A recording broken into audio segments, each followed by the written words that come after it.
Welcome, friends, hello, and greetings, ladies, gentlemen, and NBs. It's Warui Deshou, stream of thought. Wait a minute, this is not a stream anymore. This is a stagnant pool of water.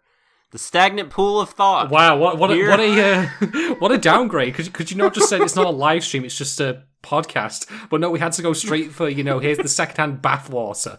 Well, we have to keep the, analogy to bodies of water. Well, obviously we can call it states. Obviously, we can call it downstream then. Because that's where you'll find it after we've done it.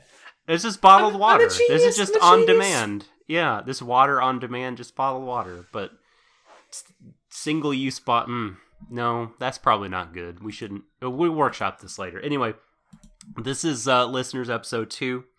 The Mappa Dai Sato written anime of the current spring 2020, or perhaps past if you're listening to this much later. Spring 2020 anime season. I am the Subtle Doctor here, leading the charge, and along with me to help me through my fumbles and stumbles, foibles, spills, is the hardest working man in pod business. It is Shadon. You know what, folks? If you listened to our previous episode on Listeners, you might recall that I was very lukewarm on it. Bit cold even, a bit frosty. And, well, what a U-turn, What a U-turn for a show to have where, thank God it happened in the second episode, by the way, and not at the 11th hour.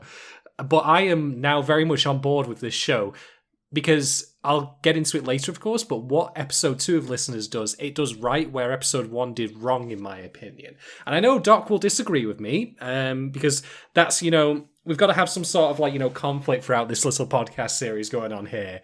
I'm going to be deliberately contrarian for the ratings, for the clout. I kid, of course. But I'm looking forward to talking about the things I actually genuinely likes this time around, rather than just sounding like, I've just woken up outside of a coma or something like I did last time. I'm doing a pose over here because, A1 since day one. Hashtag down since the beginning. Listeners was always good.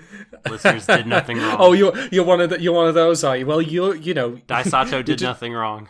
You're just a pretender, Shadon. You're just game with the fad. Fair weather bandwagon hopper over here. Waited till episode 2 to get on board. Is your spirit animal the sheep? What was the? Oh, I've already forgotten. Is there a prominent sheep in Beastars? Goats. There's Tem the alpaca.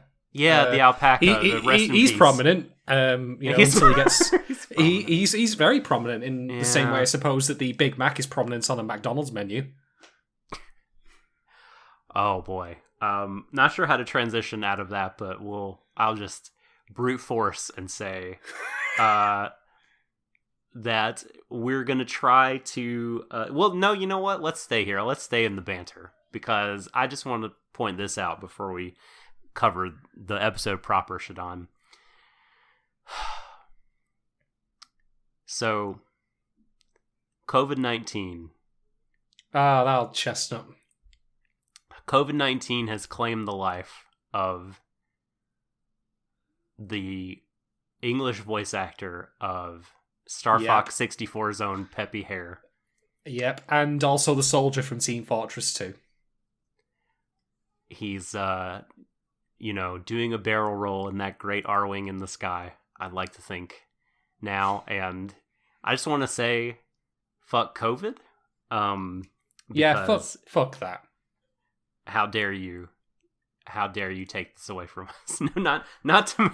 I don't want to make super light of this situation, but if I don't laugh, I will cry. And do a barrel roll was such a I don't know if Star Fox 64 was a big game in your life, but I was a Sega kid, so no. So we definitely were Nintendo. I mean, we had a Genesis, but we had a NES, a SNES, and an N64, and during that generation of consoles, I guess the third generation, it was pretty rough for me because the PlayStation and Saturn were getting all these games that looked incredible that I really wanted to play. There was nothing decent on PlayStation. I mean, Final Fantasy VII, I ain't seen that coming round anytime soon. I wouldn't worry. Yeah, I know. Drop in the ocean. No one cares. It's Tekken? not like Nah. it's not like Resident Evil still a thing. That died a long time ago. Metal Devil Gear May Solid. Cry? Nah, no one cares. Oh, DMC did not start till Castlevania? later. Can you imagine I know. Castlevania even becoming like a TV show? Good God. Well, I mean, that was on the Nintendo 64 as well, but I don't know if The you bad want to one. talk about those ones. But Star Fox was sort of like an oasis in the desert of releases for that console, and I played a lot of it and heard that guy talk a lot of times, and I don't know, it struck me as sad, and I'm sad that happened, and yeah, that it sucks, but many things do for many people in today's world. Rest in peace, Soldier But Man. you know what as you say, what didn't suck is this episode of Listeners. And so let's try to talk about that before we talk about Half Man, though. Let's talk about the polls from episode 1, the title of which I don't remember, unfortunately. I'm sure it was an Live Oasis Forever. reference. Okay, Live Forever. Yeah. Speaking of references, before we get into that, though, like, I can't be 100% certain of this. I am actually doubtful of it, but I feel almost convinced that Half Man is a reference to the band Half Man, Half Biscuit. Oh, I hope Yes. so. That's Also a band, great, one of the greatest band names of all time. Yep. And they do amazing songs like National Shy Day, and also a song that has a lot of meaning to it as a riff on like the endless merchandising of otherwise, like prominent bands that people think highly of, which goes Joy Division Oven Gloves. Yep, that's a song that they did, and it's great. I would very highly recommend you check it out on YouTube. And believe me, like, if it turned out that this episode was a reference to Half Man, Half Biscuit, I would be so in awe. I'd be like, someone's done their homework on British indie rock, like, of the good kind. So that's incredible. I hope episode 3 is called Half Biscuit, because then we'll know. That would be great. That would be so good. I know it's not the case because we got the episode title at the end. No, but what is in it my called? mind, I don't remember, but it was definitely not Half Biscuit because I would have told you about that already. So what could have been, though, folks? What could have been? All right. So polls. Let's talk about episode 1. Poll number 1, the first of the first. I found the episode uninspired, so I put the question out. Do you feel the same? We have a 50-50 split. The first time 50%. ever in the history of the show. My God, especially when it's something I'm talking about as well. Like, usually people disagree with me entirely. But yeah, 50% of people agreed with me that they felt the episode was uninspired, and 50% of them disagreed. And you know what? If I was asking the same question this time around, I'd feel that well, first off, I wouldn't find it uninspired, because I do think this episode is very good indeed. There's a lot to talk about. But I do feel like, that more people would be on board with it. It feels like it really, got out of its shell quite quickly and to its benefit. So, poll number 2. What would make you want to visit the Oasis bar?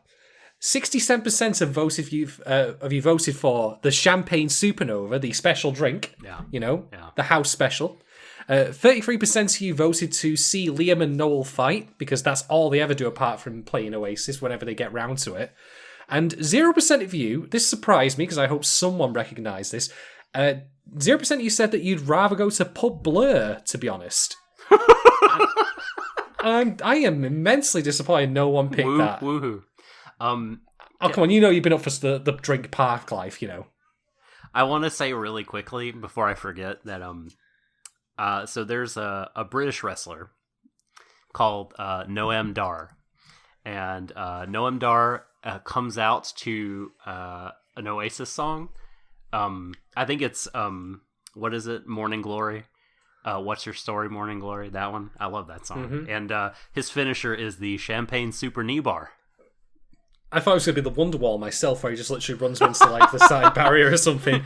He's a tiny man, so I don't think that would work. Oh, well. I love the champagne super knee bar. I had to get it in there. It's pretty good. It is inspired. I'll give him that.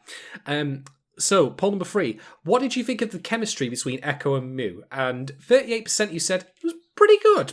I liked it. 54% of you, including myself, said, didn't care for it. And 8% of you said, not a fan at all. So again, kind of mixed opinions on this, which seems to be the trend, generally speaking, throughout these polls. Next up, poll number 4. Were you able to get behind Echo's motivations and invest in him based on what the episode showed us? 33% of you quoted Mary Jane and said, go get him, Tiger. 33% you said, kinda, half and half, a little bit there, a little bit not. And 34% of you, clinching it due to a rounding error, basically, said, nope, didn't care. So again, very, very mixed on this one. Poll number 5. What did you think of the show's in-universe terms such as gig form, core parts, earless, and player, to name a few? 80% of you said they were too plain, like I mentioned. Again, this is really bizarre world where people are agreeing with me on our polls rather than going completely against me. And I'm like, well, don't I just feel alone now? So thank you, everyone. I don't want to be right in this case, and as it turns out, I've completely U-turned, so I've kind of betrayed all my newfound poll friends, but oh well, easy come, easy go. Poll number 6. How was the giant robot fight at the end for you? And 80% you threw up the horns, 45% of you gave it a thumbs up, and 37% of you gave it a thumbs down. So again, mixed, most people being positive about it, some not so much. But that brings us to the end of our polls, so thank you for everyone who took part. We'll have a new set coming, maybe not quite as soon as this podcast is out, but certainly very quickly thereafter to cover episode 2. I mean, I've got to get a question about the spooky toilet. There will be a poll about that. Oh my god. So awesome. How can there not be a poll about the spooky toilet? Come on. Well, the crazy thing is it's a fountain. I'll explain that in due course. Yeah, I was gonna say there was definitely no urinal there, but well.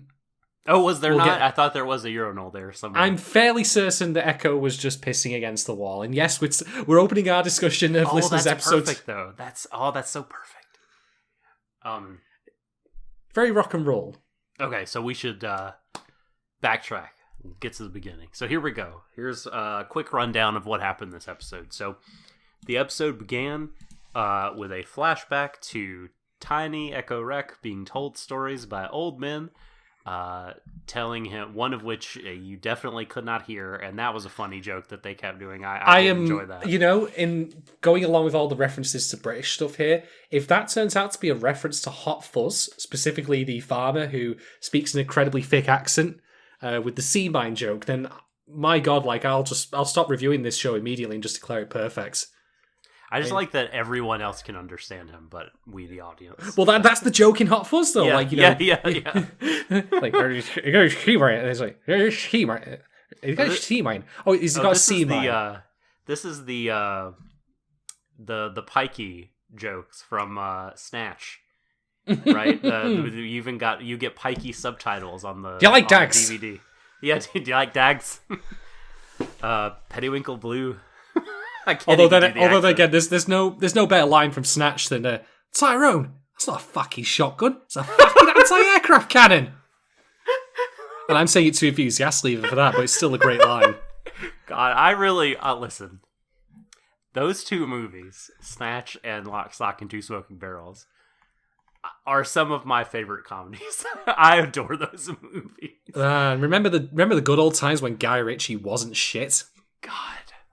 I mean, to be fair, his filmography has been fairly fun overall, but we'll discuss that a different day. Oh man, there's so many lines I want to quote, but we can't go down this rabbit hole.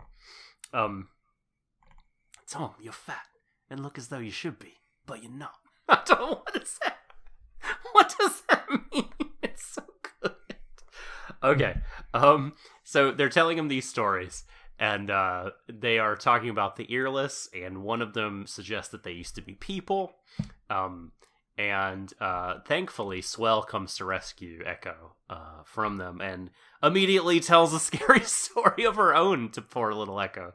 If you're bad, the earless are going to get you if you're naughty. But he at least knows that she's, messing with him.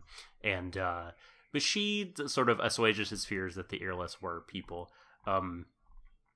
And she said, if you want to know more about them, you'll have to ask a player, because the ones that fear the earless most are the players.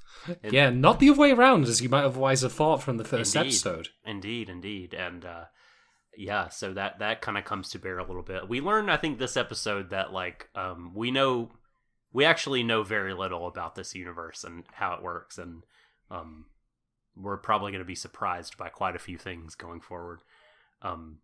We might expect things to play out a certain way based on other anime that we've seen, but they don't play out that way. That works on different levels this episode. Then we get our OP, which was super cool. Did you enjoy the OP?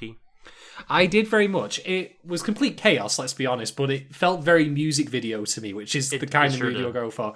And I am almost 90% certain that the listener's title itself, with the giant bulbs, is a reference to, I think, the Stereophonics.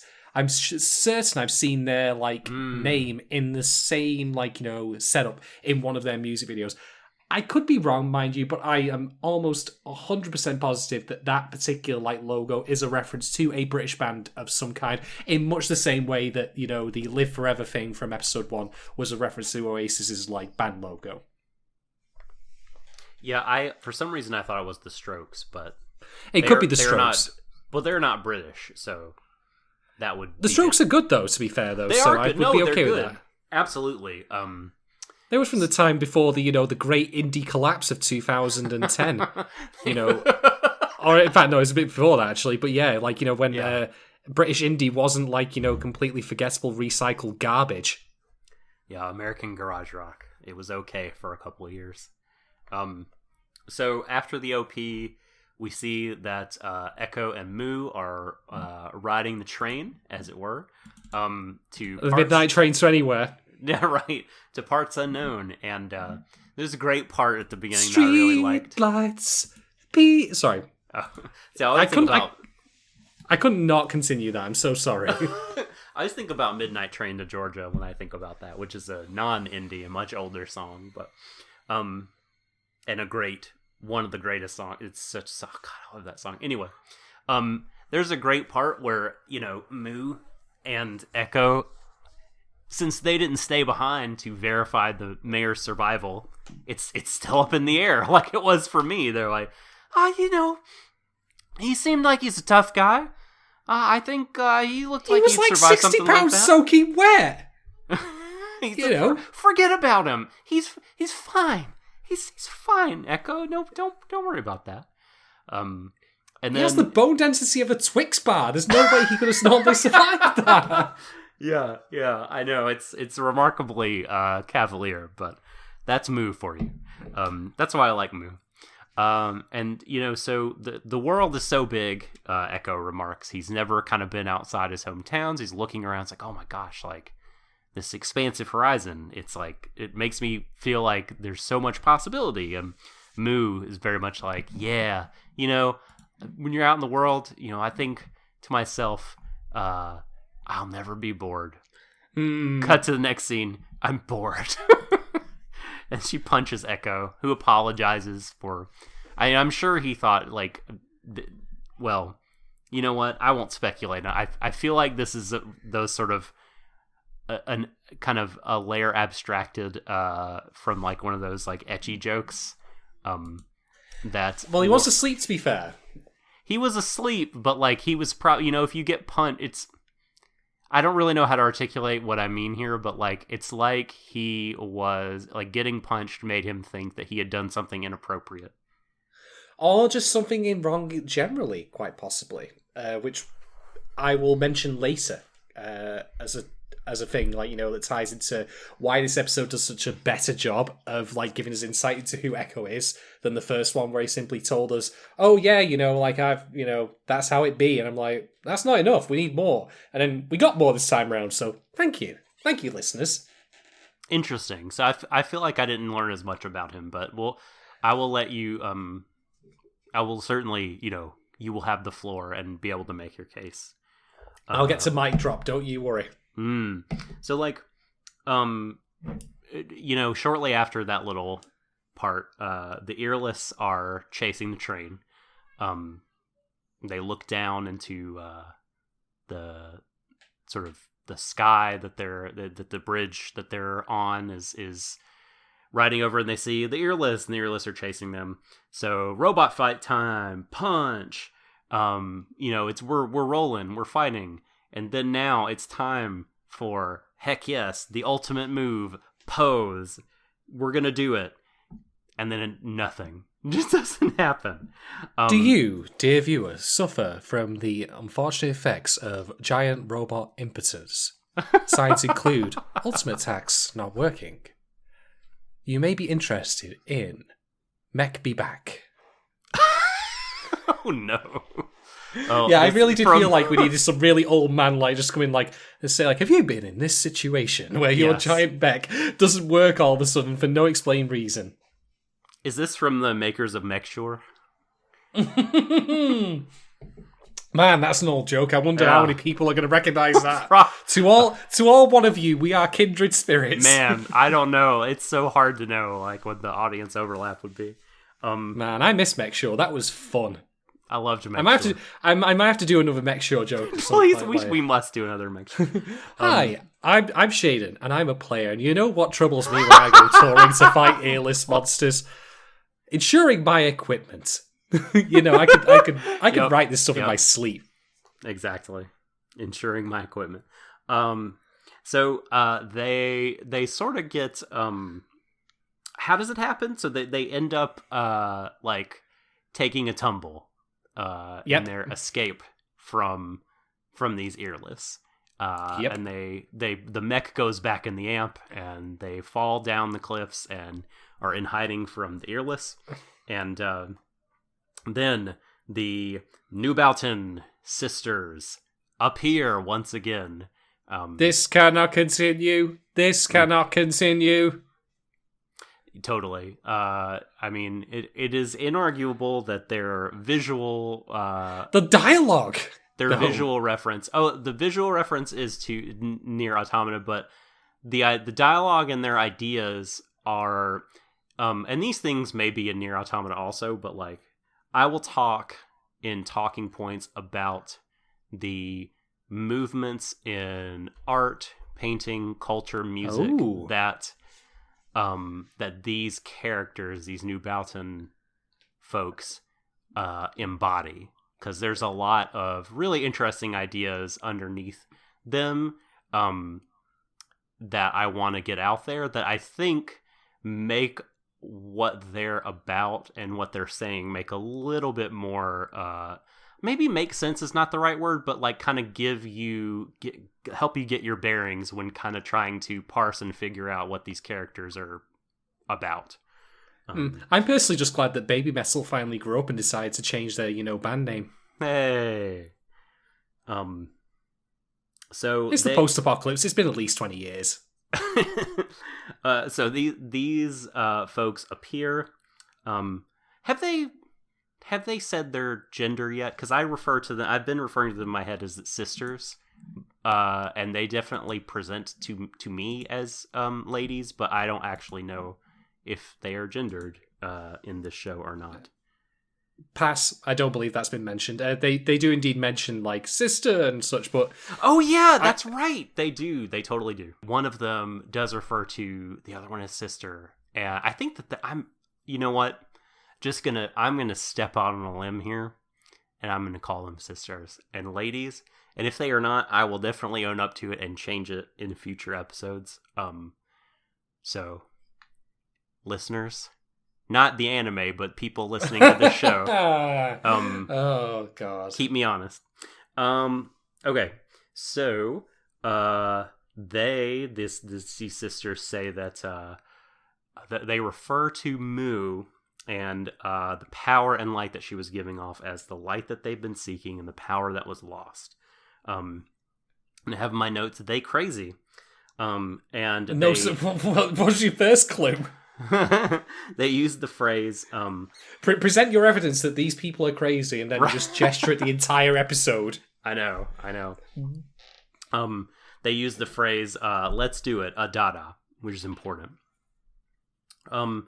So, cut back to our heroes around the campfire, letting their...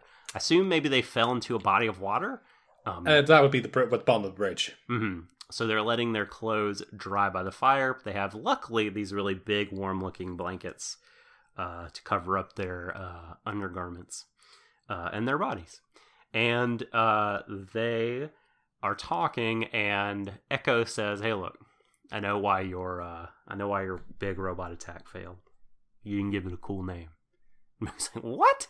He's like, "Yeah. You know the phrase, like, if you want to start with an attack, first give it a name." It's like, that's the dumbest thing ever. Well, I've got a suggestion for them. I mean, it's the color scheme is green, so refreshing mint flavor. Doesn't roll off the tongue.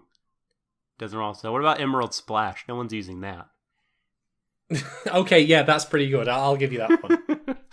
Mine was a Mystery Science Theater 3000 reference, though, so I'm taking points for that. Okay, you do. And suddenly I have a refreshing mint flavor. Okay. That's a gap in my cultural knowledge. I've never seen a single episode of that. We'll continue. I mean, of course, you can't live without knowing what it is and the whole process of it. I've just never seen it. Yeah, I agree. I mean, like bread. I know. I know of it, even though I've never experienced it myself. Come on, dog. Bread, please. Listen,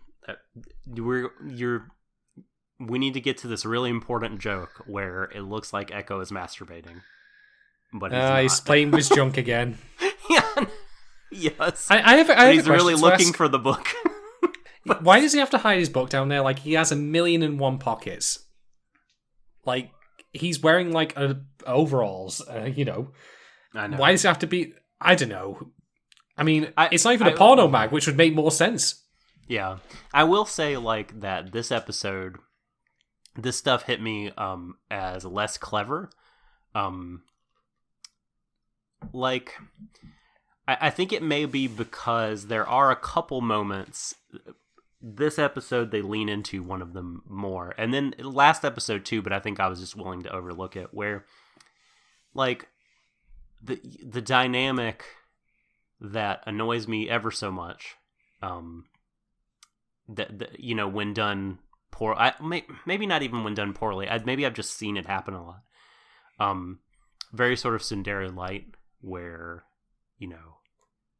like you are doing something that I do not like, that is I'm interpreting as sexual in nature. I'm not into that. I'm not into this at all.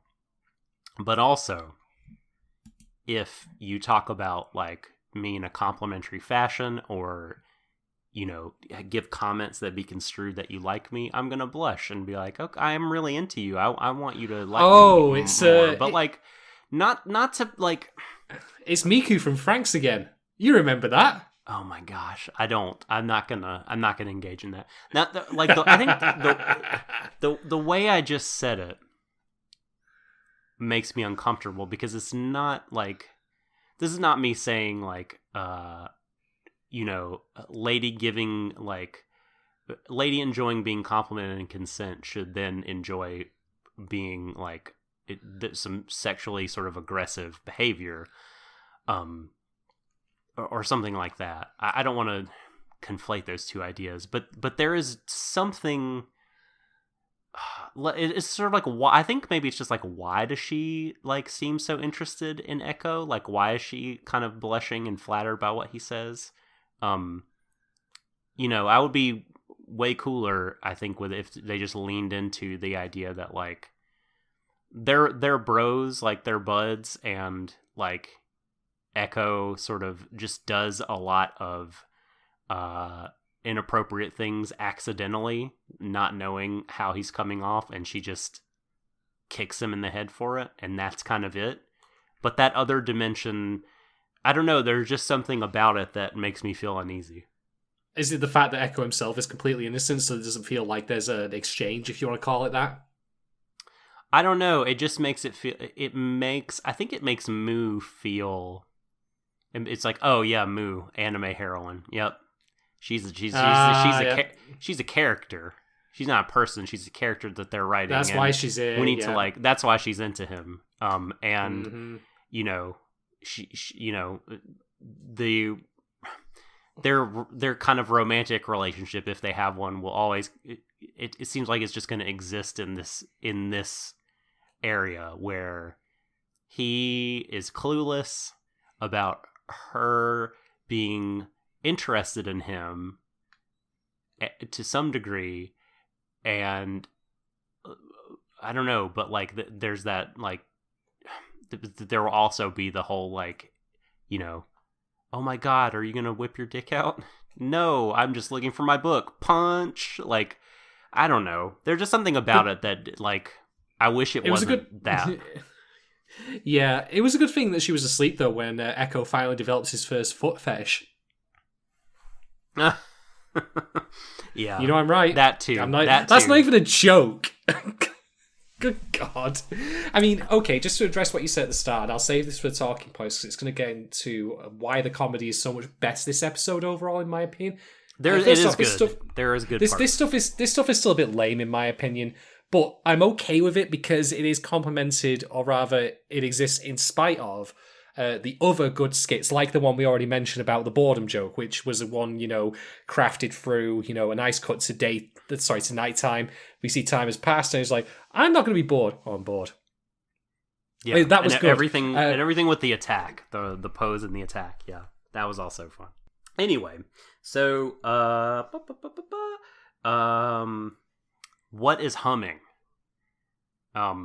Is a question I have in my notes because I guess if I remember correctly, like, so music has been like, it's just gone through some apocalyptic event, right? And that's why when Moo is humming, Echo asks, "What is that thing you're doing?" And she's like, "I don't know. It's And so that was some, you know, that's some world building for you. And you know, Echo says, "Well, maybe we could talk to another player." And so he pulls out his book and shows her, but he doesn't have to read the book; he has it memorized. And you know, he says, "Well, you know, I've also seen players that are not in the almanac." And he sort of remembers that bit that we see at the beginning of episode 1 that reminded me of AKB 0048, the flashback to seeing the robot in concert. And by the way, we all know that's Jimmy Stonefree, I think. It's gotta be. You can't name drop Jimmy Stonefree, Jimi Hendrix playing Stonefree like that and have him not be a thing.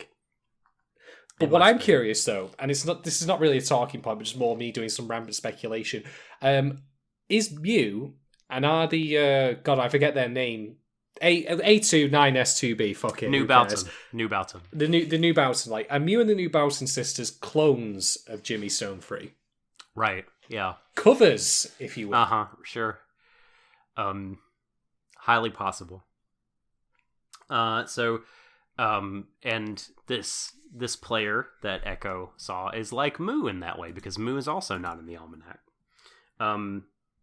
So while he's talking, Moo falls asleep, and Echo blushes, you know, because you see a cute girl asleep in an anime, then you gotta have impure thoughts. That's just how it goes.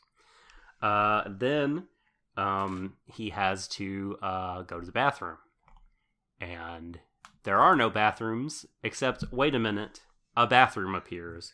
Perhaps. Before we even begin, like, I understand that Echo is very innocent here, but it's the wilderness. Everywhere's a bathroom. It's true. Come on!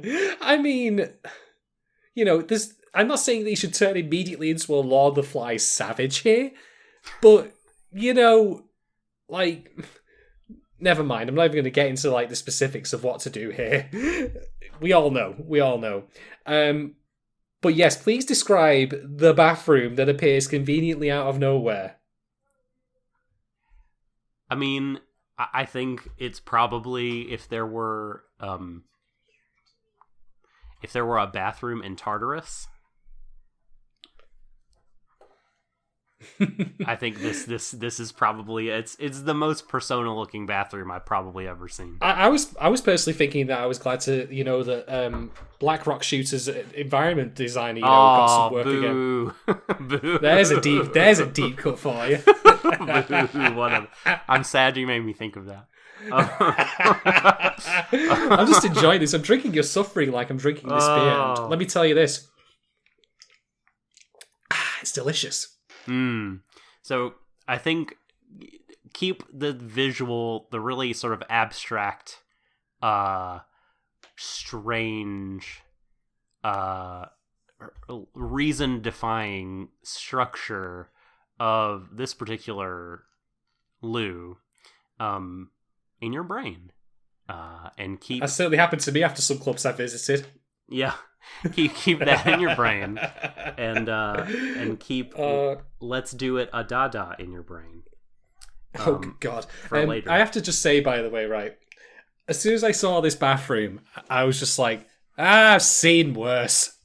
I mean, I'll tell you a quick story here from my club going days, and I say that because they will be back eventually. Fuck you, COVID. I will be going out drinking again in the future. Anyway, so. I once went to a club called TV21s in Manchester, which is named after, I think it's Century TV21 from Jerry Anderson's various works. Kind of like sci-fi, nerd, pulpy bar kind of thing, with a downstairs basement club and a downstairs toilets. So it gets to like 2 o'clock in the morning, I go to the toilet, and there's a dude who unfortunately is, he isn't handling his drink very well, so he's trying to barf into the toilet. What he doesn't seem to realise, the toilet is giving as good as it gets, and the place starts to flood. So I leave immediately. I just turn around, don't make a comment, close the door, I find my friends, and I said, we need to bail now. And they were like, why?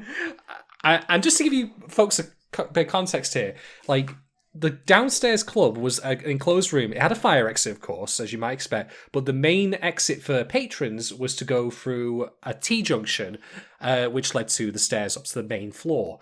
That T-junction was where the toilet was. So if the toilet floods, you are going to have to step through flood water in order to get out, unless you're going via the fire exit. So I was just like, nope, we gotta go. We gotta make a break for it. And they were like, why? And then suddenly the music stops, and they were like, could all downstairs club patrons please immediately make your way to the top floor? And I was walking past, and the toilet was obviously starting to flood, and all it was starting to spill. I was like, nope, I'm out. I'm fucking out. Just go. So yeah, spooky toilet though this may be in listeners, I've seen some shit, believe me. And it's actually kind of fitting when you put it like that, that... Just stupid shit happens, in clubs in general, and toilets are certainly one place they happen at. Well, you say you've seen some shit. I imagine anyone who's been into a toilet anywhere. Oh! That was right. bad. Pack that it was up. Super dumb. Pack it up. I'm sorry. Pack it up. This podcast is over. Fuck it. We're going home. There will be no encore. There will be no refunds. Merch is available on the way out. Thanks. Good night. So, the new Balton appear, and they find Echo. This weird bathroom is their creation, it would appear. And then they seem very shocked to find he's got his dick out. Which, finally, they pay off that seed they planted in episode 1. And he actually does pull his junk out. So, Mu is gone, by the way.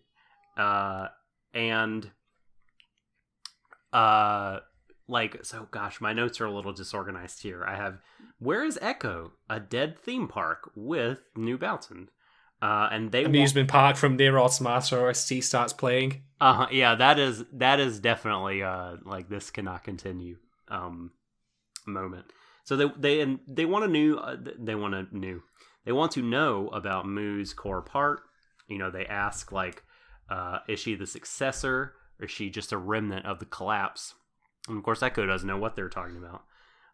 But sister, does the Tin Man or Tin Woman have a heart? And sorry, it's okay. So then he realizes who they are. The New Balton sisters. They are devotees of noise. And my favorite comedic moment of the whole show so far, Yeah, basically fanboys out. And it's like, oh my god, you are them. Like, please autograph my blanket. Like, my whole family will love this and it'll be the greatest moment of my life. And they start freaking out. And the threatening kind of ominous music has gone away. And the sisters are just, what a treasure they are at this point. Because I'm pretty sure the episode should be called, the next line I have in my notes, which is in all caps, "Stay calm, I have a pen." Like, and to do the autographs, I'm like, wait a minute. We have obtained the weapon of legend from before the apocalypse. The Sharpie. Do we sign him or does he write us? How does this I really work? thought that. I was like, that was going places. I mean, I know that I've seen bands sign, women in places that, in hindsight, they maybe should have done, but then again, it was consent. I don't know. We can discuss the politics that a different day. So I was just like, where's this going? Because he's innocent enough to do this. But it doesn't go there, thankfully. No, they just sign his blanket. And, like, I love when the lead one is just like, stay calm. I have this. I have a pen. And they're like, oh, how prepared you are, Ne-sama. Can you imagine how many villain plots would have fallen apart, like in the past, if they depended on a pen? Like, it's just something so mundane that I find it very funny. Like, okay, I'm about to take over the world, but the one thing I'm missing is a biro. Does anyone have one? Not one of you? Not one of you's got a fucking biro. We're like running this army and you haven't got a fucking My god, we're useless. Feels like a Mitchell and Webb skit, basically. It does. And, and they were like, okay, don't let him know we don't know what's going on. Play it cool. Keep your cool no matter what. Like, it's so good. And so it's sort of unclear to me, by the way, and I think purposefully so, whether or not what is happening with Echo here is happening simultaneously with what is happening to Mu, or we really do get kind of a true chronological picture where a bit of Echo, and then he's knocked out, and a bit of Mu, and then she's gone, and a bit of Echo. It's again, I think you could read it maybe either way, but I think that's like the vagueness there is by design, or the ambiguity rather. If I had to guess, I think that I really can't pronounce their name. I apologize so much, so I'm just going to say A2 and Company. I think that part of their power is to project holograms. So what I think happens is when Echo arrives in the amusement park, and we also see all of the abandoned apartment complexes, it's not a case that they're creating the illusion of those, but rather the illusion of them being hidden has disappeared for a moment, and he gets to see things as they really are. I wasn't sure about that because, like, I know in the beginning we get all that talk from the old men about Merle Forest, and I feel like that's sort of setting up the kind of wilderness they've wandered into now. Yeah, but that was also in the context of them speaking about the earless, like coming taking away naughty children. It was all folklore. Well, that was not what they said. Truth. That wasn't what they said. They said they were former humans. And Swell I misremembered. Yeah, Swell's the one who said they take away naughty, and Swell said, no, they're not former, but it turns out they actually are. So what else ought we to believe about what those old men were saying? To me, it seems a lot like folklore, though. I mean, the funny thing is that what the old men say is in direct contrast with what the Van Houten sisters, however you pronounce. I said Van Houten like they were the Milhouse's sisters, which they're not. But whatever they say, like this is in direct contrast with them. But I'm of the opinion that... So go on. I mean, I think we'll learn that what they say is compatible with many different viewpoints. A little bit of column A, a little bit of column B. Yeah, I think we ought not to be so rigid in sort of interpreting what they say to mean like these things, these hard and fast realities. Oh, they're definitely fast and loose to the truth, but I'd argue they're closer to it than the old gentlemen are. We shall see. We shall see, because they were definitely right about the earless being former humans. They were on the money with that, and so I think Merle Forest is so yeah. But I think that's an interesting way though to see like if you kind of view what the New Boughton sisters are doing as revealing to you the true surroundings or projecting fake ones.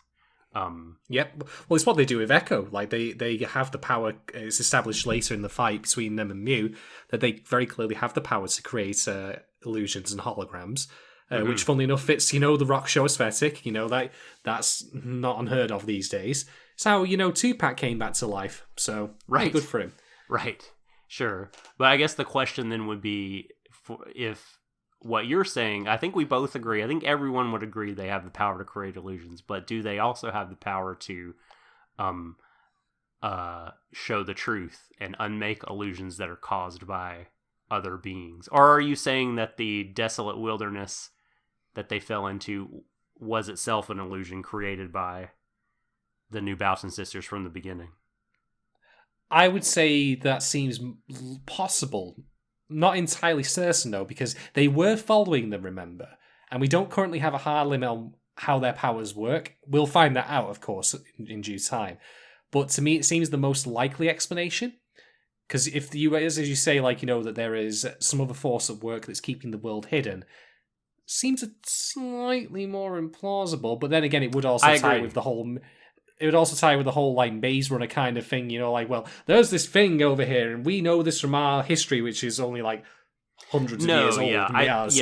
I'm agreement with you. I think applying Occam's razor here, that the simplest solution is that they showed him illusions, not that they dispelled illusions and showed him the truth, because that means their powers would have to be working for the shortest amount of time. Why show him the apartment blocks? The thing is, we see the apartment blocks later in a shot. Why show him a dead theme park? I think that there's that's what I'm saying. The dead theme park is real, but rather it was hidden before, just entirely by forest. I think it has to do with what. I think it's an aesthetic choice that has to do with what informs their character. Right, well, that's my £5 note on the table. Bets on. Let's go. Okay. So why do you think why do you think the theme park was real and hidden by forest or whatever? An illusion, the way I see it. Why? What's the narrative point? Well, an idea behind this episode is the unknown and the fear of it. And also the mythologizing of how the earless eat up children and things I mentioned before, and how we get two different mythologies presented, one of which by the sisters, the other by the old men. So for me, firstly, it makes sense that if this is a post-apocalypse, that there would still be buildings and ruins around. That it wouldn't simply just be entirely taken over by forest. So that's one thing. But I guess second, it depends on where you were. You know what I mean? If you were on in the middle of a train route between cities, it's very possible to assume that there wouldn't be anything between them. That's why you need the train, right? Well, there'd be stops along the way.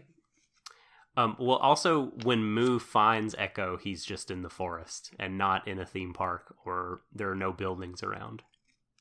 They could have put the illusion back up. Because So they were showing her illusions. Remember, they were showing her Echo being held up on a giant I don't even know what you would call it, but they basically fuck with her head to make her think that she's killed him when she obviously hasn't. Sure. So they definitely, that's what things. I mean. They definitely show illusions. Yeah. But I just think it's less assumptions to. Anyway, we're hair splitting here, but at least you have hairs to split. No. Bastard. So, oh gosh. Okay, so where were we? We were at the point where they confront Moo, after the fanboy session.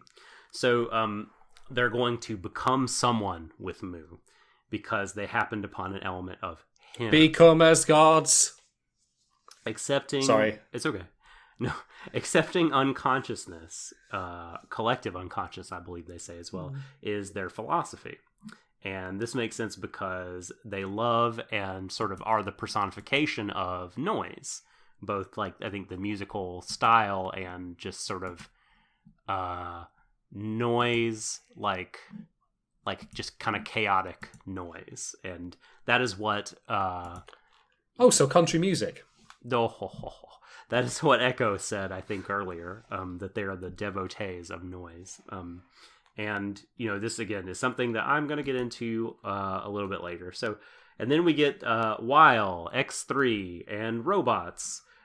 We found out that Mu can make a robot on her own. She doesn't actually need Echo to do it, which, again, I thought was surprising.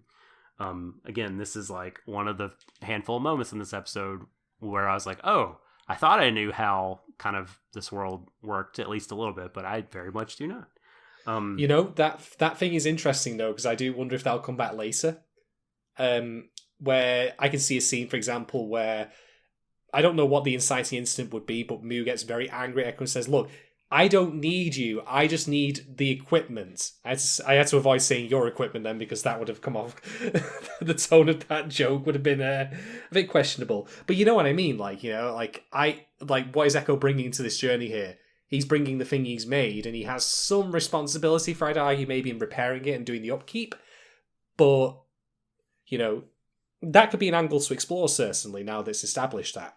Mm-hmm. So,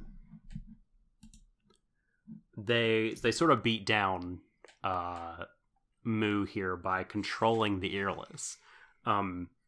Which, again, another, what? Players can control the earless? What? Because they're players. They're in the player almanac. And that's crazy. We don't know shit, I have in my notes.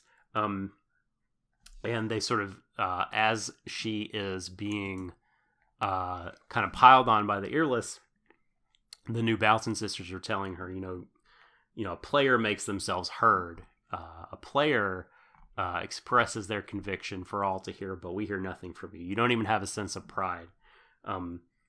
And we learn that the earless are in fact people. The new Baltons say that the old men were right, that they are failed players or half men, hence the episode title.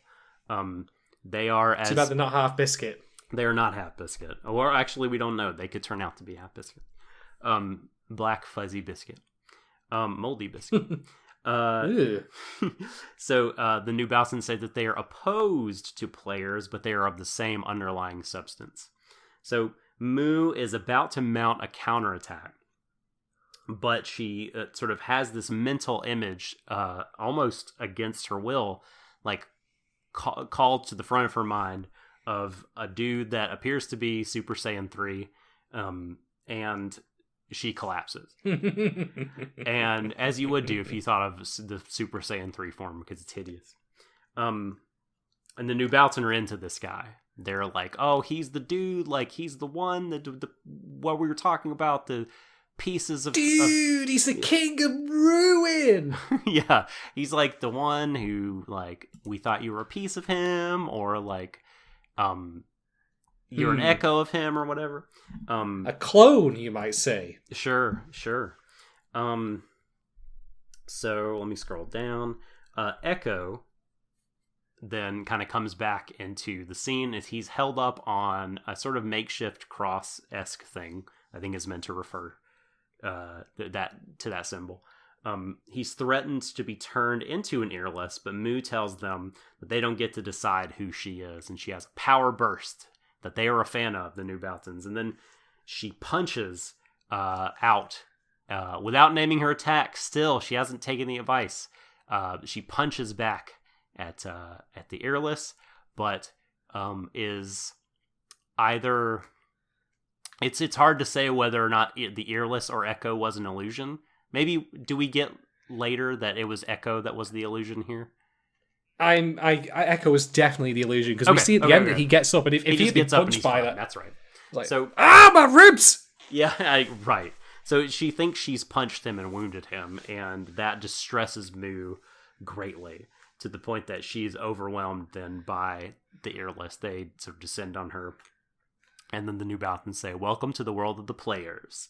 And Echo awakes, sees the green fading light of Mu going away, I think, and then a red ball of light descending, and it is a new robot. And then end of episode. Yep, that's Jimmy Stonefreeze, if I'm not mistaken. It could be the Mr. Stonefree himself. How exciting, making his debut here.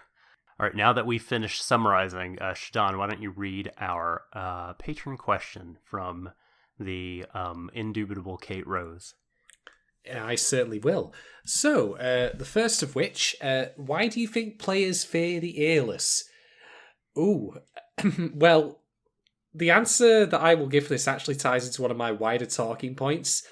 So I'm just going to come out and say it. I think that the airless are actually meant to be a riff, if you will, on mindless fandom.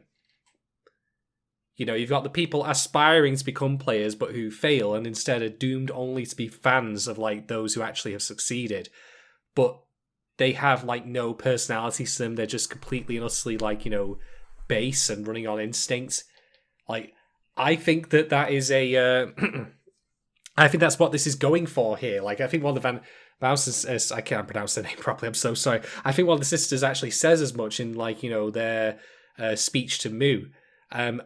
This is admittedly not developed much in the episode proper, but it's going to be, I hope, if it is a thing, something it touches on in more detail as we go along here. And on the more simple answer, if it's not that, well, it's said that, you know, that players become, you know, can become airless if they fail. So if that's a continual threat that they face, then maybe that's a part of it. That's a really interesting theory.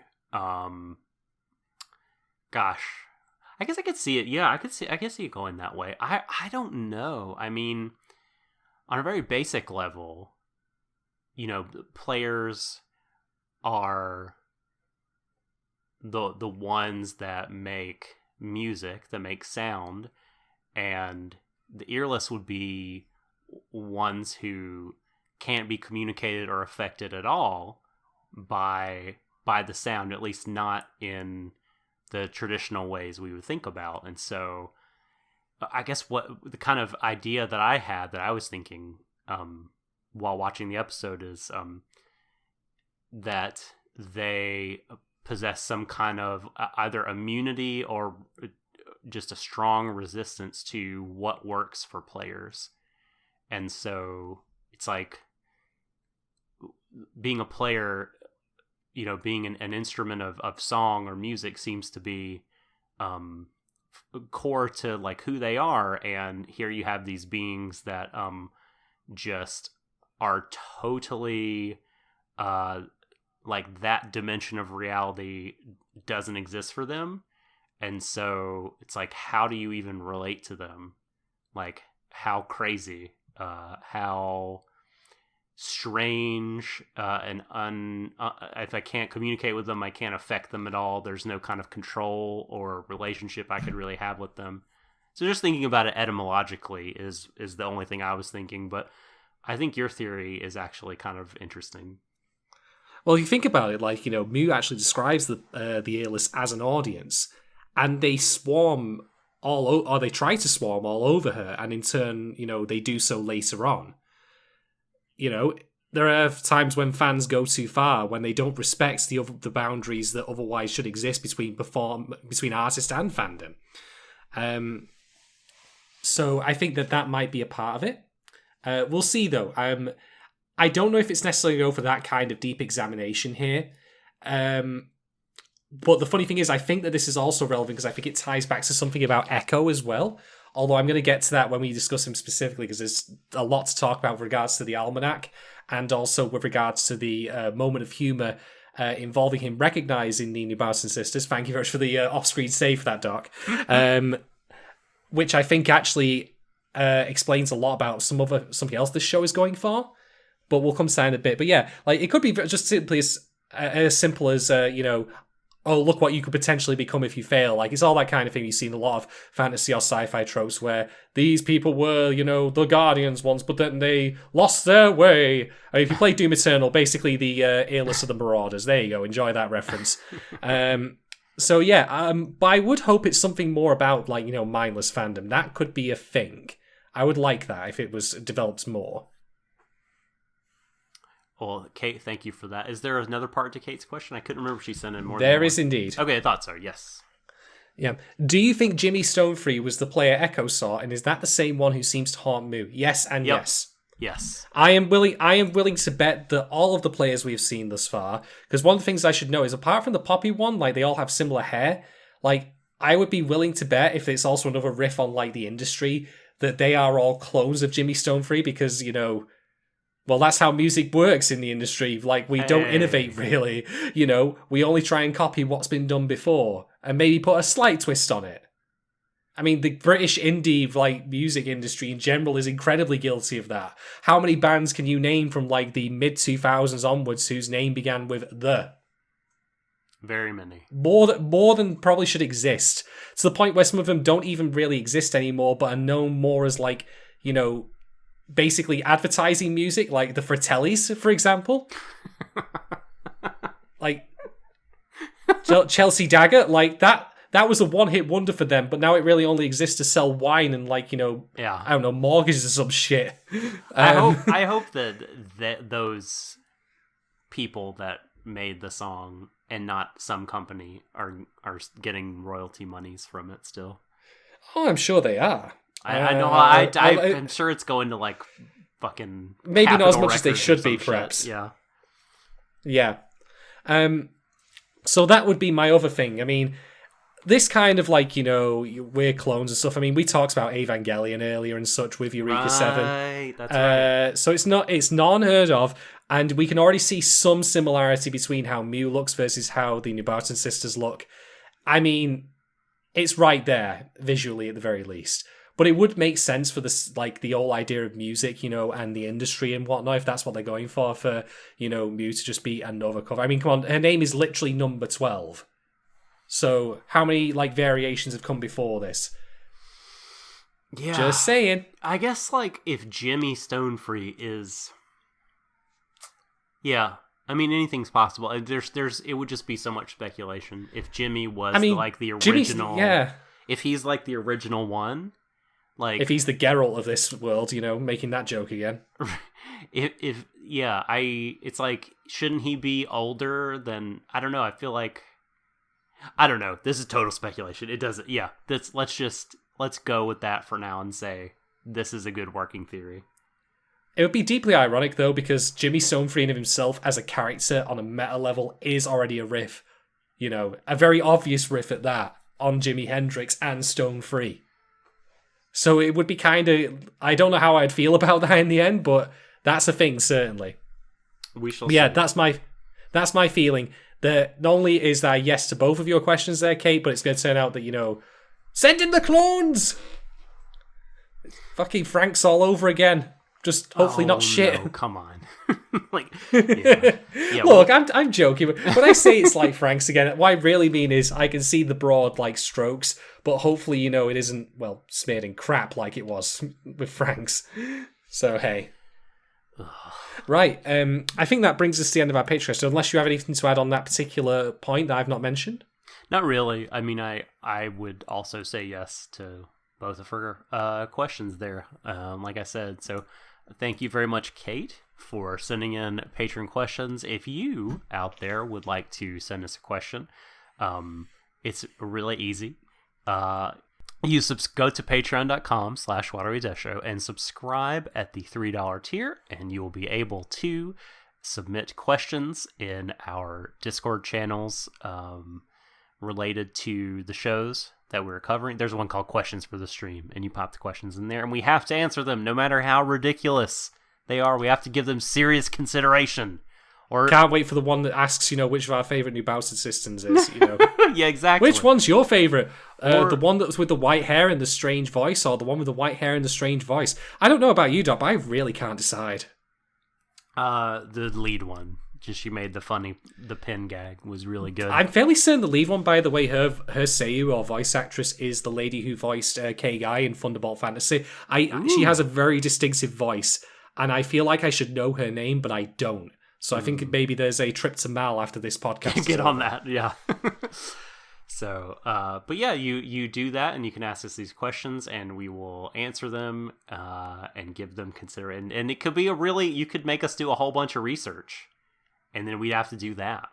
So no one has gone that direction yet, but it could happen. And thank you to Kate again and all our lovely patrons that support us. We appreciate all of you. So now we will move on to talking points, where we will discuss the details of this episode, get into the nitty gritty. So I think my biggest talking point is to do with not the episode necessarily, but like kind of culture informing the episode. So do you mind if I go first, and then you can have several here? So okay, so I thought this was really interesting. Kind of what the Neubauten sisters are about. That's a German word, by the way, that means new building. And so I think there's a lot of things, a lot of different cultural. It's really the kind of a similar or the same cultural movement, honestly, but like a lot of different strains of pop culture that inform these ladies here. Start with Dadaism, because they do say, let's do it, a Dada, and they use the word Dada a couple different times in the episode. And so Dadaism is, by the way, a 20th century, I believe, is when it got its start, art movement. Although it's not like credited to any one single person or group of people. It's almost like a standalone complex, right? Where it just sort of emerges in collective form. And these ideas that really kind of take hold, right? And it's really tied to surrealism in a lot of ways, but there's not really a way to distinguish it necessarily formally, because there are Dadaist works of painting, music, architecture, toilet design. Well, the most famous one, right, is the fountain. That's a urinal. That I have seen that. Yeah. Are you telling me that was what the? Oh my god, is that what this was referencing? I think at least in part. I need to point out, like, it's a funky looking toilet, but it doesn't look like there's anywhere for Echo to actually, drain the sea monster into. I think knowing what Dadaism is about, that sort of makes it perfect, because the ideas that informed Dadaism were like very kind of tied to post-structuralist philosophy and postmodern philosophy. Is eschewed rational structures, eschewed logical forms, very anti-capitalist, anti-bourgeoisie. And so, like, the works were often, again, like I said, close to surreal, like oftentimes very abstract, but sometimes very much not, just sort of giving the middle finger, as it were, to rules, norms, those kinds of things, because it really, like, what this kind of art is meant to do, like, and it's a lot of things, like, people would look at, like, the Mona Lisa with a mustache, or the fountain that's a urinal, and be like, this is not art, like, fuck this, it's not pretty. But, like, it's meant to be, like, provoking you to think about things like, well, you're sort of assuming a list of kind of rules for what makes a thing good, but, like, why are those the case? Whose rules? Who do they benefit? And more than for what makes good art, like, sort of norms of society, like structures in general, logic and rationality, like the whole idea of, like, something being, like, true, like, for whom and why, and again, who does it benefit? That is sort of those strains of thought lie, I think, at the core of Dadaism, and it is really, really, I think, a smart move on the show, a very clever sort of stroke to say that these sisters are kind of the personification of the musical genre noise. Because what is noise if not like sort of just noise, right? What is that if not the eschewing of things like melody and song structure and chords and things like that. So this is quite kind of clever to bring in the whole noise deal here. And this is why part of why I think that like the bathroom and the theme park are not really there. They're both kind of illusions being projected because they're almost like Dadaist art installations. Because just put my chips on the table, by the way. I definitely do think the toilet does not exist as presented. Yeah, a toilet without a place to go to the bathroom that has stairs on the wall. Unless you've been sniffing a lot of glue. Like it's a tremendous like piece, and will if you Google Dadaism, like you'll definitely see some pieces that sort of gesture towards that and remind you of that a little bit. And but there's more, right? There's not just like the painting that's going on. Like, so New Balton, they're called New Balton sisters. And I believe that since the show is so musically inclined, and since the show sort of, it's talked about Oasis, which is digging back into the 90s. So I'm going to say that the show is not afraid to dig back into the late 80s. Or no, the early 80s even. There is a German experimental band that is called, I'm going to try to pronounce this here, Einstürzende Neubauten, which means collapsing new buildings. And now, another reason I think that this is a reference to that is not just the word Neubauten, but the fact that like everything about the band and their approach lines up with Dadaism and lines up with, I don't know, some of the things we've seen in the show. Like, so this is a group again that made their instruments from scraps. Like we've seen Echo do. He made his equipment from scraps, right? And this German group would just use busted instruments or parts to make their own instruments. And their logo, you might be familiar with their kind of logo. It's iconography or it's just drawings from cave paintings. In fact, I think Henry Rollins has their logo tattooed on his arm. And those masks that the New Balton sisters are wearing, the designs on there are definitely riffs on the Einstürzende Neubauten logo. So yeah, and so this German group is connected to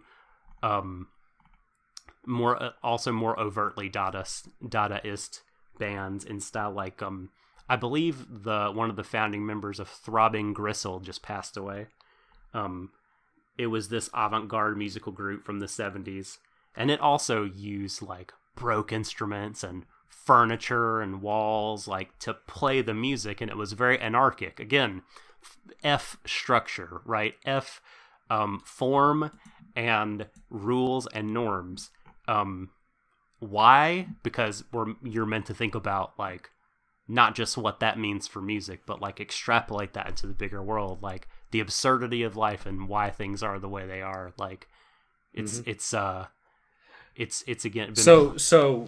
So the joke here is tired, status quo, wired, thinking about the status quo. Yeah, right. Right. Yes. And so Throbbing Gristle, by the way, would do things like masturbate on stage, which I thought was like important to say due to the comedy in the show. Like, and the things that this explains so much. Did they have a splash zone designated there, like in SeaWorld? I hope they did. Oh God. But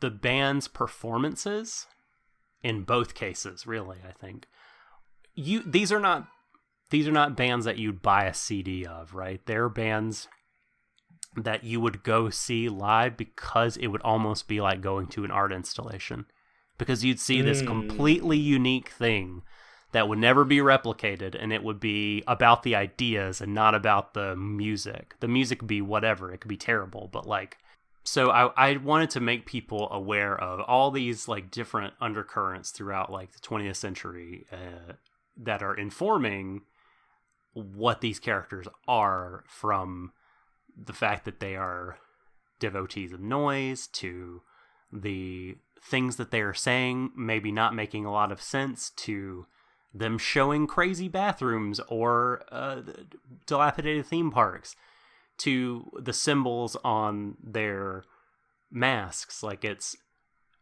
reference. You know, we've already seen that this show has a heavy hand when it comes to references, and I think all this is like, again, referencing all these really interesting pop culture, like all these sort of ideas and movements, and they inform what these characters are about. Like they are, I think, these anti-structuralist, absurd characters fundamentally. And I think that like, because they're based on all that, I think that it would serve us well to read them in that way. Else, why would they be based on all these different things? You know, else we should, you know, if not for us to kind of read them as ciphers for those ideas. I agree with you, but there's a thing that I feel I have to throw a note of caution out here regarding, not about anything you've actually said, because I know nothing about Dadaism. This is the first I've heard of it, so I'm glad that you're here to educate me on that. But the thing that I'm concerned about is the application of the show, because make no mistake, if you had to pick any like thing, any one person or group of people out as the villains of the show thus far, it's the New Boughton sisters, who are the anti-structuralist, anti-conformist ones, which seems to be what Echo was aiming for originally, like, you know, in getting away from this, like, not conforming, sticking to the status quo, you know, getting away from his humdrum life of rummaging in garbage. But the villains are the ones who also have the same philosophy. Is it going to be a question, therefore, of how you go about applying it? So, yeah, I like where you're going with that. I like all the ideas behind it, but I'm curious if that doesn't quite make sense in the show's execution so far. What? But we'll see. Yeah, well, I think you might be... Think about what Echo wants in a different way than just not... Oh, he wants to, you know... Nah, he wants a foot fetish. No, think about, like, his nonconformism and, like, getting out of his town. Like, let's follow through with that idea. Like, he wants... Or his thing now that he's attached to Mu is... Let's sort of not do the whole look down, don't look up, like just do your work. Or it's like get out and see the world. Let's like not conform to those other ways. Let's like find a new way. So he wants to find a new way, a different and better way of living. And the New Boughton sisters, the philosophy undergirding those characters would say there is no way. Ways are illusory. The whole idea of a way to live that could be good or right is just a fabrication and an absurdity. That's more interesting then, because it's in theory an answer to or a response to what Echo's gone through in his youth and what he's grown into, but it's not the right one. But it's still an answer. It's an alternative. So I'd be curious to see if that's something that he might be lured into later on and recognise is not the correct way forward. So yeah, I'm looking forward to seeing how that gets applied as we go along. Definitely.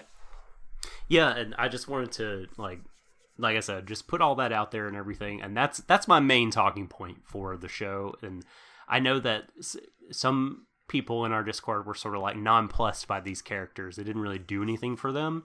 And I think, you know, reading just a smidge about like Dadaism or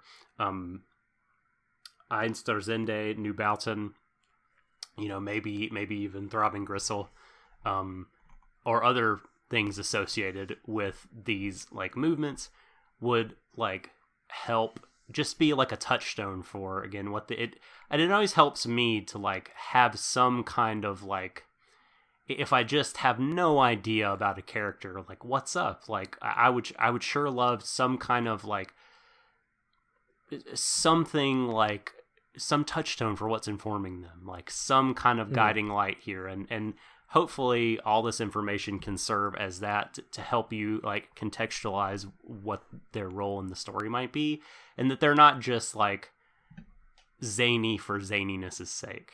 That I think that they're doing something more. That's important. My hope, yeah. All right. Well then, let me get on to my talking points. So the first one I want to bring up is regards to the almanac from the scene at the campfire. And you might recall my criticism of the first episode in that I was like, okay, Echo's telling us this is how it is, like, you know, but we don't have any evidence of that. Now, when I said he's telling us that, and that doesn't count, what I mean to say is it's not simply, you know, that he's saying it, but rather that he's being completely didactic about it, like, I am what I am. And we needed more evidence of that, of what externally has forced him in that way. Or rather, we need to see behaviours that corroborate with that, rather than just him simply telling us it as it is, you know. Like, for example, saying, you know, that you're a very angry person doesn't automatically prove anything, like, you know, but it's your behaviours, like, you know, and how you react to people that might prove or disprove that theory. And the almanac, to me, is really, really neat here, because Echo knows that almanac page to page, word to word, back to front. And this tells me two things. The first of which is I think it ties potentially into my overall theory about the idea of mindless fandom and the threat that he might end up becoming an earless himself, because he can recite all of the, you know, information about the players, but does he actually understand any of it? Does he have any meaning that he can derive from any of it? You know, is it just simply a point of fascination for fascination's sake for him? Indeed, the very fact that he recognizes the New Boughton sisters is a strength in a way, which I'll get to when I get to my second talking point, but they are very clearly not the people, like, you know, that he idolizes in the almanac. They, you know, they put Moo through hell in this episode. Yeah. So he can't believe what he's read. He has to come to his own decision eventually on what they've done. But the second thing is, consider that he knows the almanac back to front. What does that tell you about what he's done with his spare time when he's been living doing this, you know, scavenging work through this junkyard? He's probably had nothing else to do. Nothing else that interests him in the slightest. Nothing else even he could potentially do. That's all the entertainment he's ever been able to derive. And this, like, subtle realization, this, implication from him reading the almanac all the way through and knowing it word by word, off by heart, like it's his Bible. I thought this was not only great for, like, you know, the humor of it, that he knew it, but also for all the implications that came from it and how it informed his character. It did so much retroactive, like, justification for what he said to us in episode 1 that's part of the reason why I've U-turned so much. And it didn't require any laborious exposition or anything like that. It was all completely inferable from, you know, him simply knowing that back to front as he does, and what it means for both, like, you know, his past and also potentially the pitfalls of his future. So really neat on them for doing that. I thought that was pretty good. And it also, funnily enough, also shows the gaps in his knowledge, because there are players who indeed not in the almanac, like Mew, which perhaps is part of why he's so fascinated by her. Because here's someone he has no knowledge of or understanding whatsoever, because it literally was not in the one book that he's read back to front for, like, probably for most of his years, like, since he picks it up for the first time. Yeah, and every edition, right? I mean, I think he said that they release one every year, and when he gets the new one and learns all the new facts by heart. Yeah, this was. I thought the almanac he had was the only one. I think it's the newest. Like, because he literally scavenged. But he scavenged the almanac up in the I think the prologue or part, like, before he found Mew, essentially. Like, I think that was something he found in the junk. He didn't literally get it, like, delivered to his door. Well, my understanding was that was the only one. Well, he does say in the episode that there are annual updates for it, and I thought he said that he memorizes them somehow. Maybe he knows of the updates, but has never actually seen any of the others. Yeah, could be. Like I said, but at any rate, it was like you said, a really nice and like kind of efficient character moment that we got for him with that. And it is good kind of ideas happening here that, like, if like his understanding of all these people is just a reference entry, which is just kind of a really flat understanding, and his brain, his mind has like just taken what is in this book and like made it into, well, I mean, he idolizes all these people, you know what I mean, just because he's read all this stuff in a reference book. And I don't know, kind of in some ways it's like, you think about the ideas that the new Boughton sisters are about, and then through that prism look at how Echo is interacting with this book. It is interesting because like he has like made these players into these almost godlike figures, again, like just idolizes all of them.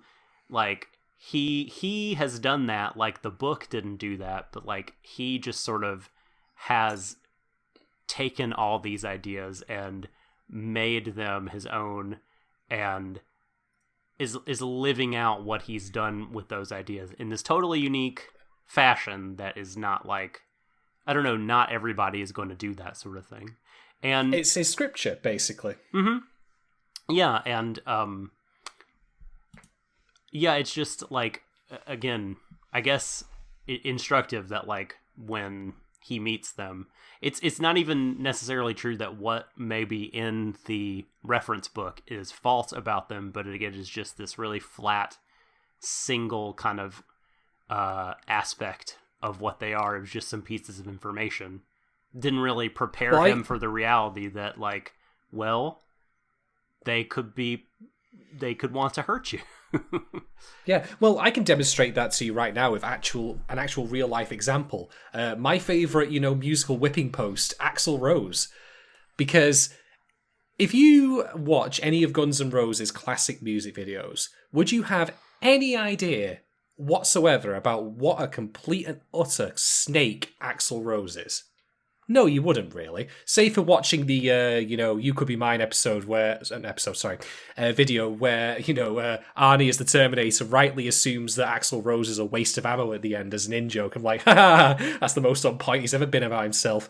But yeah, like, the history of Guns N' Roses is like, of all the arguments that they had between Axl and Slash and the rest of them, I don't have the full documentation here. I can attest firsthand, having seen Guns N' Roses when they played at one of the Download festivals. I think it was in 2008. It might have been earlier than that, potentially. It's quite a while ago. God, he was such a prick on stage.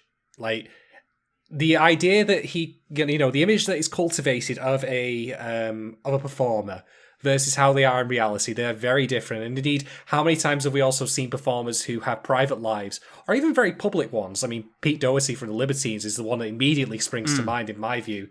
Of all the stuff that he did, and then the formation of Baby Shambles. I have a friend of mine who knows far much more about this than I do, but anyway. So yeah, like, what essentially is happening with Echo and the Almanac here is that he is, in his own way, becoming a kind of mindless fan. He fetishizes, like, knowledge and all of it, and reverence for the players, but he has no appreciation of who they are as actual people, or that, like actual people, they might not have his best interests at heart. I mean, for all that, the old folks say that the A-lists are going to devour, like, children, all that, it's like they're just really more of a force of nature than anything else.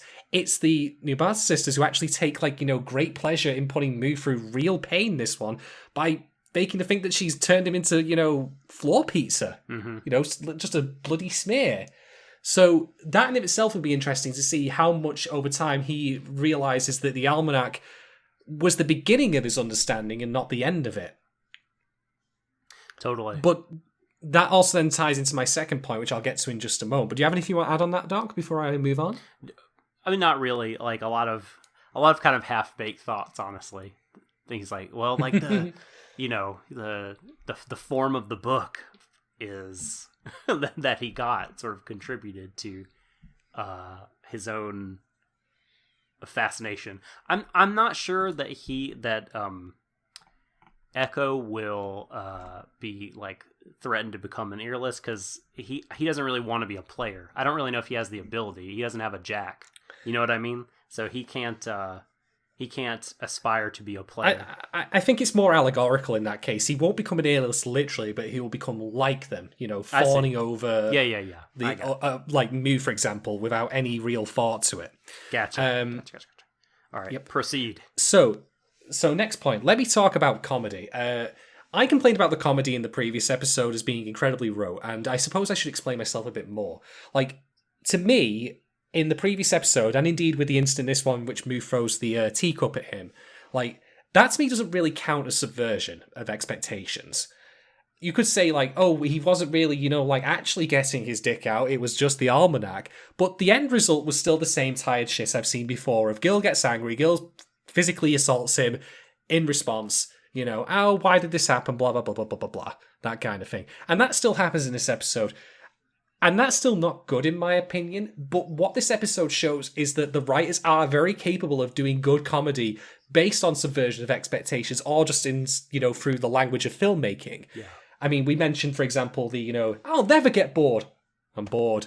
Like, that's a good joke. It's a different joke. It's a different joke. It's a good one as well because it's constructed around, like, the idea of a cut to show the passage of time. Like, that in reality, it's taken a couple of hours for Mu to feel that way, but it's juxtaposed with the suddenness of how it appears in the episode proper. Like, oh, it really didn't take her that long when you think about it. Yeah. Whoops. I would be remiss, by the way, if I didn't mention that they are in what appears to be a Volkswagen-like touring van. I've seen, like, the kind that you take to the beach, which I'm fairly certain is like a classic touring vehicle for, like, indie bands back in the day. I mean, there's no way that was there by accident on top of the train, I'm just saying. But the next one. This episode goes out of its way to establish that Echo is afraid of certain things, specifically the dark, and also then the airless in general. As by the the campfire tales that the old folks tell him at the start, and then what his sister says in turn. So we have that set, and then of course he's a bit scared of going for a leak, and then he meets the Nubao sisters, and the way the scene plays out, you think he's about to literally lose his shit from fear, but no, he immediately starts grinning from ear to ear, and he's like, "You're my favourites!" So good. I mean, but which you're all my favourites. Every one of them's my favourite. But you're all great. And that in itself was really, really funny. I really like that a lot. But what I also really appreciate about this moment is how instructive it was and how informative it was about Echo's character. Because what he is actually afraid of is not specifically the dark or the airless. What he's afraid of is the unknown. Like, he recognises Nubao sisters, even though, to be quite honest, they appear in a very threatening manner by creating this weird, ass backwards toilet, that he just wants to take a leak in, and then start cackling at him and all that. But he recognises them as something familiar from the almanac. Like, he's still very much a child in that way. So what we're seeing here is that how this journey is actually quite a big leap for him, because he is literally leaving the familiar. That's why he was so insistent on staying initially in the first episode. Yeah.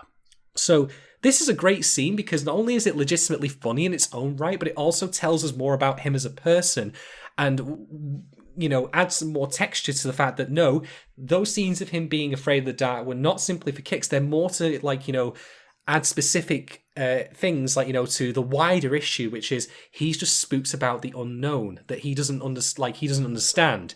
He's very much looking for his comfort blanket, which in this case is his knowledge that comes from the almanac, even though, as we learn, the knowledge in the almanac is, hey, this is a cool band. Guess what? They're all completely and utterly evil. So, yeah, I really, really like that as well for, how, again, teaches about him, and it's funny. It's just such a complete U-turn from the tepid shit of the first episode. Mm-hmm. And again, that's still kind of here now. I didn't care for the teacup throwing symbol. I've seen this 1,000 fucking times, honestly. But it just goes to show that there is much more potential to the writing team here than, I otherwise would give them credit for based on the first episode, and it's made me feel a lot more interested in the show proper. Yeah,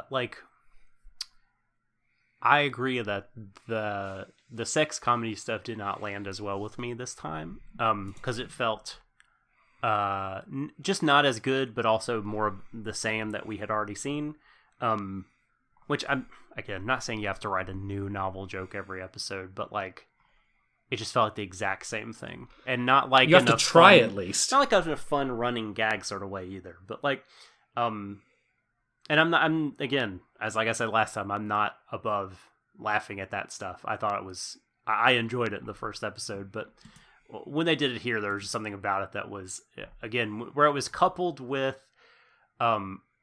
her like sort of secretly wanting him to like her, like that just sort of rubs me the wrong way. But like those other instances you mentioned are great. I don't know. I don't know if I would say that the new Balton sisters are quote unquote evil. I think that they're definitely the antagonists. At least I use that as now. a very broad term, like, to be quite honest. Sure. I mean, evil's a bad term to describe everything, but I was more referring into the sense that, I mean, come on, they literally mind fucks new in this episode. They do. That ain't it, Chief, as they say. They do the bad. They are. Yeah, they definitely are not good either. They are chaotic, entirely. But I think I agree with you on the comedy being quite good overall this episode for sure. That the whole fanboy stuff like was tremendous. It ruled, and I'm just hoping they deliver on it now. I mean, I want them to do something more with it. Where, I mean, it's fair to say that Echo eventually is going to come round to the idea that the new Bastard Sisters are, bad news. Hey, they're bad news. Yeah, they're a bad influence, like the classic, moral panic that happened around Rock. But this time there's a genuine truth to it because they are literally warping people's minds. Which I've just realised, if that's actually what they're going for with them, that it's meant to be like some riff on the whole satanic panic thing, then credit to its due, listeners. Probably a bit of a stretch, that one. But I'm hoping that they do deliver more on this idea of like examining Echo's like, orthodoxy almost, if you want to call it that, with his, understanding of the almanac and like how he puts value in it. Like, they all seem so awesome, but like the thing about the almanac though is there's no way on God's green earth that anything like that is going to present its subject matter without a lot of bias in favor of them. It's meant to sell them. Of course it is. Exactly. What he's got there is essentially a piece of marketing. Well, this is totally why I think it's worth it to contrast that almanac as a thing, as a piece of art with, the Dada sisters, and what they say about power and structure. I think that there's some worthwhile things to be thought of there, and I like also in a different note what you said about Echo and fear of the unknown. Kind of, like again, I thought like the first episode, and this episode sync up really well in that way, like because you see him as a boy who has been beat down so much by his community and environment that like he does not want to like it would just, he's just scared to venture out at all. And the fact that they kind of follow that up in this way here is really good. And like he's probably not, his kind of personality is probably not helped very much by those old men telling him all those scary stories about, especially the one he couldn't understand. What was that, old man? He says you're a pipsqueak, you need to piss off. Anyway, I am done on talking points otherwise. Okay. But yeah, overall, very impressed. It feels strange to me to see this episode go up so high in my estimations relative to the last one, where it felt kind of rote. I was like, whatever. Okay. Whereas this time around, and by the way, all of my opinions I had on me liking the episode as much as I did, that was before Doc, I should stress, fellow listener, that, he informed me about the Dadaism and what that actually means, and like there's clearly been a lot of thought put into this. perhaps I wish that, the thought be spread out more evenly, but, sometimes you got to pay the price of dealing with some, tired old sexual innuendo jokes in order to get the actual meaty stuff. And we got some this time around, so thank Christ for that. I am now fully on board with listeners, and I want to see what it does next. I mean, just, like, now, like, in this episode, I don't know, like, I just am such a, like, I am a fanboy / nerd about things like 20th century cultural / artistic / philosophical movements that, like, just the shot, like, them showing the bathroom after figuring out, like, their whole connection to Dadaism and, like, throbbing gristle and stuff. Just seeing that, I was like, oh my god. Like, I'm surprised I've not laughed yet at throbbing gristle. I'm sorry, but I should be bursting out laughing every time I hear that. Yeah, I've restrained myself. I'm actually being well behaved today. Oh my gosh. But just seeing that, I was like, okay, I'm fed. The rest of the episode is just gravy. It's just frosting on top. I'm fed just by this image here. And that's an anime hadn't really done that. I just gonna say an anime, like, it's been a minute since an anime has done that. Just, like, knowing that the images on screen are connected to something, and that, like, thought, like, a lot of thought, like, has gone into the images and their connection to ideas. I don't know, maybe I haven't, like, thought about something quite this way since like, we looked at the Ghibli films. Ooh. But, yeah, I really appreciated all that, and but just the episode itself, without all the, like, stuff you have to go and read about, like, I thought it was executed very well. I dug it. I'm still into it. I did not like the robot action as much as the first episode, but really there wasn't that much to go on. It was just sort of like, it was meant to... I was going to bring this up. Well, I think the lack of it, I just will say really quickly, Shadon, is that the purpose of the action or lack thereof this episode was, the first episode you're supposed to think Moo's so powerful, and this is meant to undercut her. She's meant to be defeated. So you're not supposed to be like, oh, this is cool, amazing, awesome robotness. Like, you can't do your attacks or you're a little impotent, and then, oh, like, you've screwed up and now you've lost. Well, I have 2 points to make regarding the robot action I almost forgot to bring up. The first of which is, if we don't see the robot using a guitar as a sword by the end of this, then this show has failed. I'm sorry, but it needs to have a guitar in it, at some point, which gets smashed over a nailless or another giant robot's head. It has to happen. This is meant to be a rock and roll show. Come on. That's all I ask. Doc, you still there? I'm here. I'm sorry you cut out for a second. Okay, right. The second thing I would like to say is this. I think I figured out what is throwing me off with the CG, because I don't think the CG is that great. No. But I've realized what's actually triggering my, inner anti-CG sense, if you want to call it that. The problem is that Moo is often seen in the same shots as the robot. Yeah. And sometimes we'll transition from one shot where she's clearly 2D animated to CG animated. Yeah. They try to hide this, like, with the robot's arm, like, moving in front of her, which I appreciate them doing that. But I think that her simply existing externally from the robot, period, is a mistake. Because she sticks out like a sore thumb when she's actually CG'd, and so does Echo, for that matter, from episode 1. Not the case this time around, of course, because he's absent from the fight.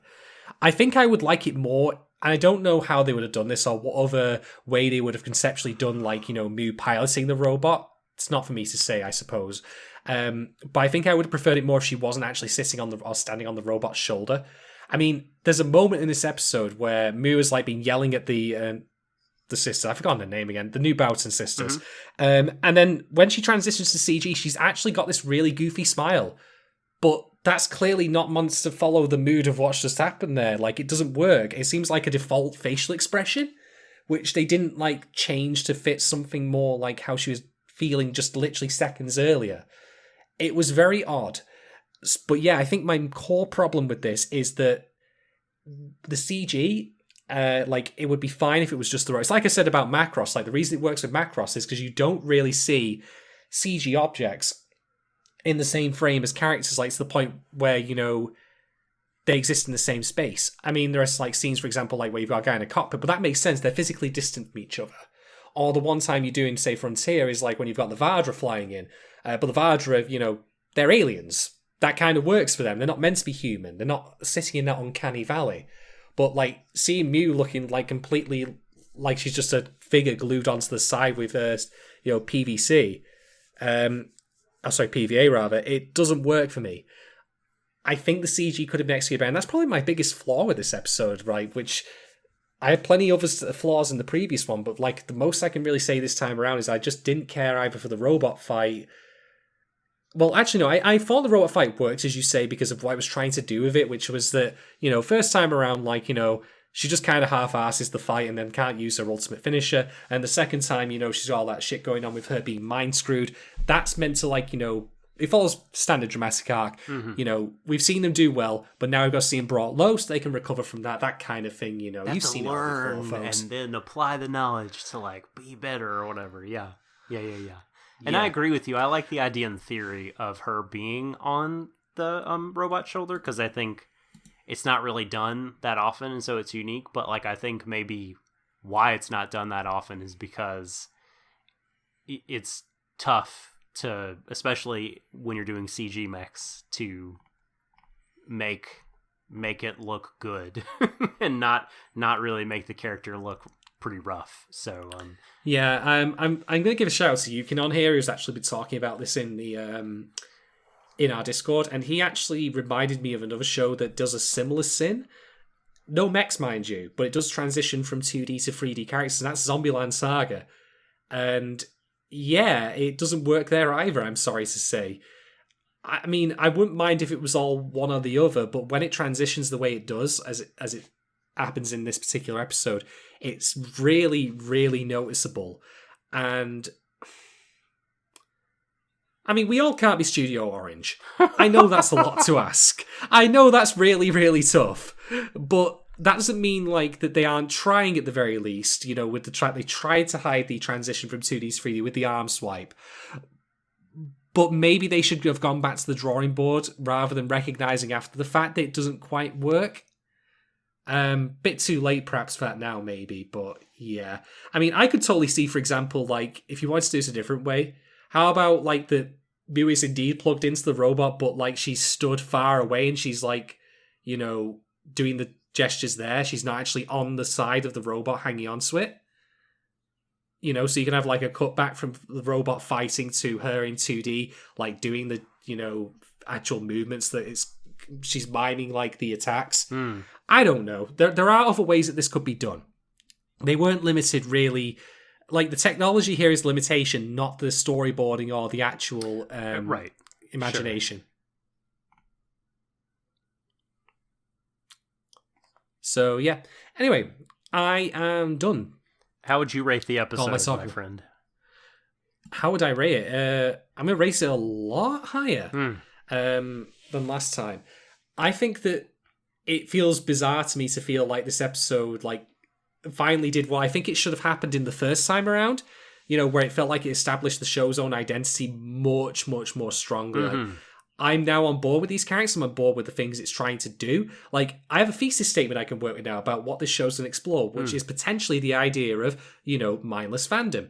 I had no idea what it was going to be about on the first episode. And you might say, well, hey, that's crazy, you can't expect it to do that. But I would beg to differ. I'm not saying it needs to explore it thoroughly, but it needs to at least get the groundwork laid. And the only thing we really had to propel us forward at the end of the last episode was the new Bowson sisters appearing menacingly in the distance, which in of itself feels like a kind of admission that the A-list themselves were not really all that interesting. But they've completely U-turned on that, so good on them. The comedy was a lot stronger because this time around they weren't entirely relying on tired old jokes that had been done 1,000 times before, and better elsewhere for that matter. Weakest point for me was more just the CG and anything. So, all told in the end, I am going to give this episode 4 out of 5 twisted toilets. I'm still in the toilet one for you. You've got to think of one. You've got to think of a new one now. No. I knew you were going to go for that. No. I had it. I'm going to go also 4 out of 5 Sharpies had in the moment of need.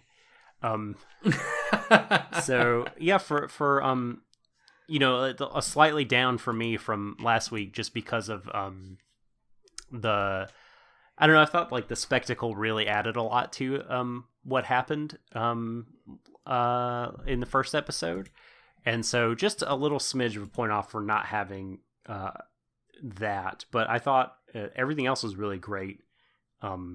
Just kept it rolling for me.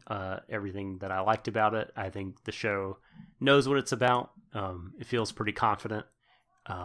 It has things that it wants to say, things it wants to explore, things it wants you to explore. And I dig that. I would caution Shadon against like making your theory about the earless like the sort of the crux of why you like the show, because at this point, I don't know, it could be they could be about anything. It could be not an allegory, could be at a red all. herring, yeah. Yeah, so like it would just, I would be bummed out if like the next couple of episodes things happened that sort of contradicted that reading, and then that made you like the show less. Well, I think to give myself more credit here, like, if it still was about something, just not that, like, I'm not so prideful that I would go, well, it wasn't what I wanted it to be about. I mean, granted, I have felt slightly about that before with things like Kabukicho Sherlock, but, well, that was Kabukicho Sherlock, which seemed entirely about, making trans people out to be criminals and, generally being shit. Whereas this, obviously, is not that. So I would give myself more credit and say, like, I'm infused by the idea of it, but as long as it remains about something, even if it's not this, that's fine.